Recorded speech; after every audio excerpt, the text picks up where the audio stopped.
최근에 백금 가격이 많이 올랐습니다. 이 플래티늄이라고 불리는 이 금속은 한때 금보다 가격이 비쌀 만큼 공급보다 수요가 많고 또 희소한 금속으로 알려져 있습니다. 최근에는 금 가격이 훨씬 많이 올랐죠. 지금 금 가격 차트인데 거의 1년 동안 굉장히 많이 오른 이런 모습 보일 수 있습니다. 그런데 반대로 백금은 사실상 제자리 걸음을 해오다가 최근에 좀 급반등하는 그런 추세를 보이고 있습니다. 백금의 성질과 앞으로 전망에 대해서 한번 알아보도록 하겠습니다.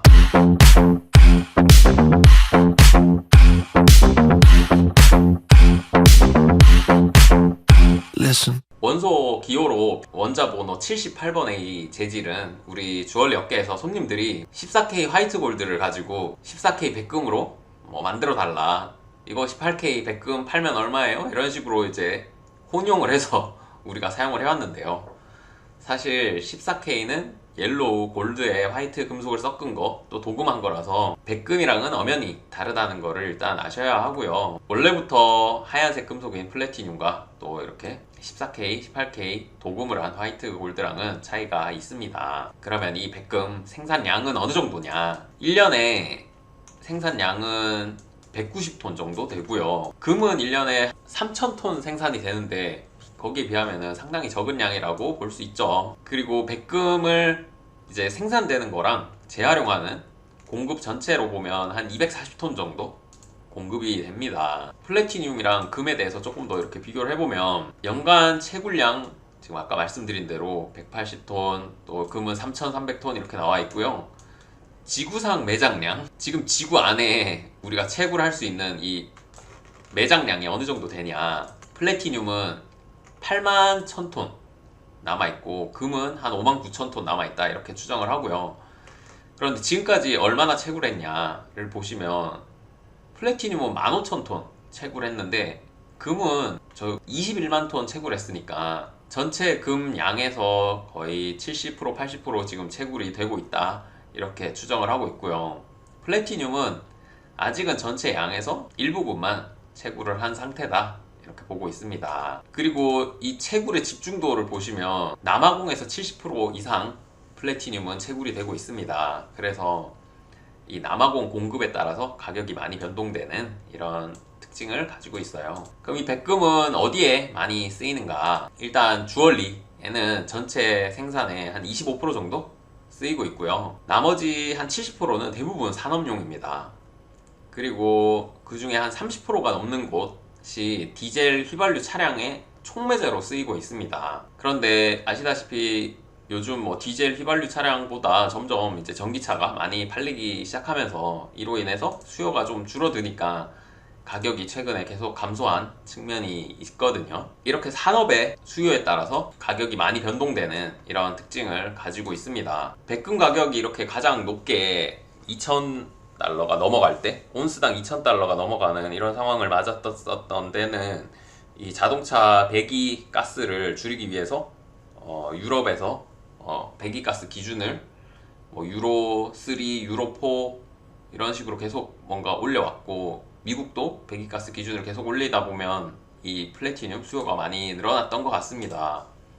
그런데 지금은 자체 수요가 이제 좀 줄어들었다, 이렇게 산업 수요가 일단은 가격의 가장 큰 요인으로 저희가 볼 수 있고요.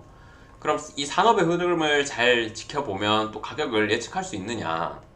사실 그것도 아닙니다. 왜냐면 이 백금 1년 생산량 190톤, 이거 대충 온스당 1,000달러로 계산을 하면은 이 대한민국 원화로 한 6조 정도 됩니다. 그러면 글로벌 자동차 기업들 아니면 국가 차원에서 자원을 무기화하기 위해서 싹쓸이 해간다, 다 사간다 하기에 좋은 사이즈지 않나요? 시장 규모 자체가 작고 생산국이 좀 몇몇 나라에 한정되어 있는 이런 자원이기 때문에 이 가격 변동성도 상당히 클 수가 있습니다. 그러면 예측이 좀 어렵겠죠. 남아프리카 공화국에서 75% 이렇게 생산되다 보니까 남아공에서 파업이 일어났다 이러면 가격이 갑자기 폭등하거나 이런 상황을 맞이할 수 있는 겁니다. 요즘 최근의 상황은 글로벌 자원 경쟁이 심해지고 또 이 자원의 무기화가 심하고 무역 장벽이 생기고 그래서 충분히 더 요동을 칠 수 있는 그런 금속이라고 생각이 듭니다. 그리고 한 가지 더 챙겨볼 부분이 있는데요. 혹시 알루미늄이나 은처럼 쉽게 이게 산화가 돼가지고 화합물 형태로 이 세상에 많이 존재하는 거 아닌가? 이런 예상도 해볼 수 있습니다. 예전에 알루미늄이 굉장히 귀한 금속이었는데 지금은 이 화합물들을 분해하는 기술이 좋아져서 굉장히 싸졌죠. 혹시 플래티늄도 그런 거 아닌가 하는데, 다행히도 플래티늄은 자연계에서 화합물 형태로 거의 존재하지 않고요. 대부분 니켈 광산이나 구리 광산, 거기에서 소량의 어떤 플래티늄을 추출을 하게 됩니다.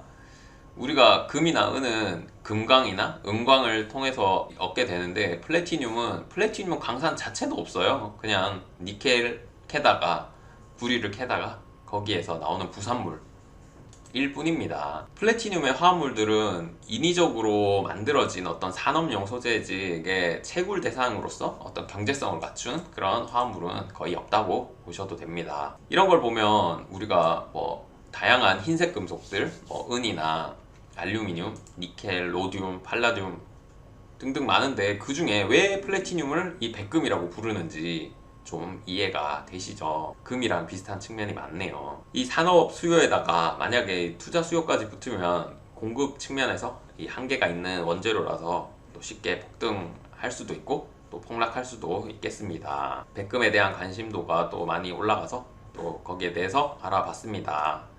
시청해주셔서 감사합니다.